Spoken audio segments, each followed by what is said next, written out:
Sa bagong report ngayon dito sa LA official, 3 hanggang 4 na linggo mawawala itong si LBJ. Tapos 2 linggo na lang mahigit mag-uumpisa na ang regular season. Ibig sabihin sa opening games kontra Warriors, wala itong si LBJ sa October 22. PH calendar mga pare koy, opening night yan ng regular season, hindi makakapaglaro agad itong si Lolo Bron dahil nga sa glute injury niya na iniinda na sobrahan yata yung tagay niya sa iniindorso niyang alak. Lumabas na rin sa NBA official na 3 to 4 weeks yung inaasahang mawawala o absent itong si LBJ sa Lakers. Ito rin yung unang pagkakataon sa 22 years na karir niya hindi siya makakapaglaro sa opening night.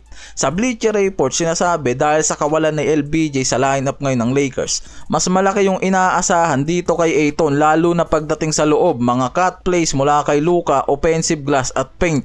Kaya ito yung 3 inaasahan naman na mag-i-step up at pupunan ang kakulangan ni LBJ sa lineup ng 4 na linggo. Hindi lang pala inaasahan kasi talagang kailangan nga raw na mag-step up at mag-lead yung mga to sa magiging run nila sa regular season habang walang Lolo Bron. Si Luka yung pinakamalakas na candidate na magiging leader dyan sa Lakers. Wala naman talagang iba. Lalo na ngayon na talagang masusubukan kung paano niya i-handle ang pressure sa bagong team niya na naiiba dati sa Dallas nung hinahawakan niya pa to kasama yung ibang mga teammates niya na ilang season silang nagsama-sama. Kaya iba talaga ang pressure nito sa unang taon niya dito sa Lakers at paano niya i-handle yung mga bago niyang teammates. Sa nakaraang season matapos ang trade nito, nag-average siya agad ng 28.2 points, 8.1 rebounds, 7.5 assists at nakikita ng mga analyst na mas kailangan nga raw nitong si Luka na higitan pa yung averaging at stats nito na magawa sa regular games. Mas marami niyang tatangkain na pagiging primary playmaker na, siyang magdadala ng bola, magbibigay ng shot creation at syempre magsisilbing focal point ng opensa sa bawat games na yan. Yan na rin kasi yung aasahan ngayon ng Lakers sa kanya bilang bagong franchise player sa oras na magretiro na itong si LeBron, kaya maagang masusubukan ang pagiging leader nitong si Luka sa Lakers. Kapag wala si LeBron sa lineup, mas malaki yung space naman na talagang kailangan punan, hindi lang sa scoring pati sa depensa, spacing at versatility. At dyan mismo papasok naman itong si Rui Hachimura nga raw bilang isa sa pinakamalinaw na candidate. Mas maraming shot attempts, scoring opportunities ngayon na pwedeng makuha itong si Hachimura sa lineup nila.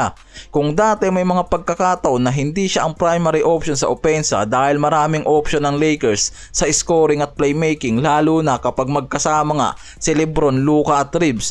Kaya ngayon, kailangan nga raw na mas mabigyan nga daw itong si Hachimura ng looks mula kay Luka at Reeves pagdating sa shot creation sa mga open shot at kailangan itong mag-perform ng magandang defensive versatility lalo na sa mga pagkakataong may switches o mismong perimeter stopper, meaning na mas kailangan nga raw nito ngayon na maglaro ng two-way forward sa opensa at depensa. Yan yung aasahan sa kanya ng Lakers ngayon habang walang LeBron. Kaya kailangan nga raw nito na mag-perform sa depensa lalo na sa pagkakataong may switches o mismong guard perimeter. Dapat niyang ipakita nga raw na hindi lang siya shooter kundi isang two-way forward. Siya lang rin kasi yung pinaka-obvious na kapalit sa role ni LBJ sa starting Small forward wing na karaniwang role nga nitong si LBJ sa lineup. Sa stint niya sa Lakers nakapag-average siya ng 12.6 points, 4.7 rebounds per game.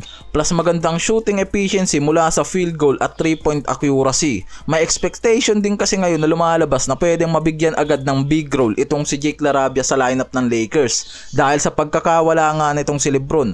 Ang pinakapunto kasi dito kay Jake LaRavia ngayon yung capacity at intensity na kayang ibigay niyan sa perimeter defense. Kaya niyang mag-adjust sa guard o forward sa mismong match-up depende sa opponent. Kahit hindi naman makakuha nga raw agad ng spot itong si LaRavia sa starting unit, may mataas na chance nga raw na mabigyan niya ng mahabang minutes lalo na sa pagkakataong may risk at injury sa lineup nila.